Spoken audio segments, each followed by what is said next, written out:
You were the closest with Phil. He's certainly. Yeah, No, I'm just saying. Phil, yeah.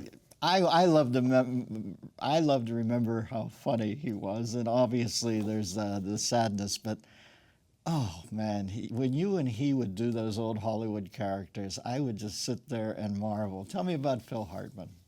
Well, I met him in the Groundlings, and he was the star of the Groundlings, and I was in classes, and he was like a legend there, and we all looked up to him.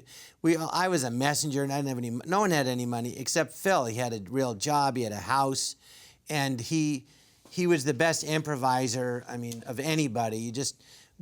I got in the company. He let me understudy a part in a play he was doing, and I remember the first time I met him, and I said, "Oh, hi, Phil. I'm Jon Lovitz." He goes, "Yeah, I know who you are." I'm like, "You do?" He goes, "Yes." I go, "Oh, well, thanks for letting me understudy the part." He goes, "Oh, you'll be fantastic, you know."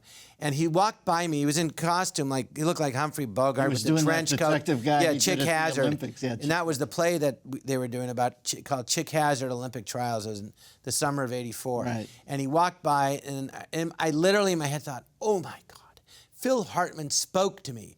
That's how highly regarded he was.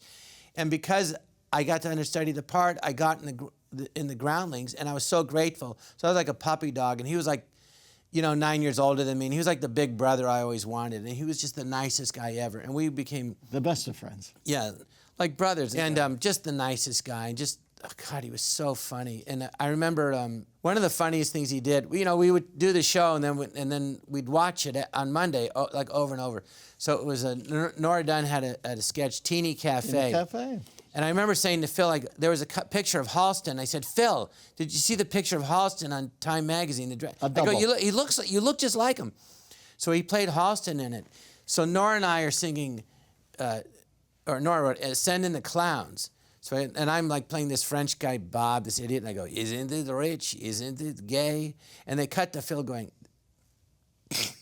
I can't do the look he did, but his Nick Gainey goes, he loved that moment. and he did this little move, and it was just hysterical. No, it was all about bonsai humor for him.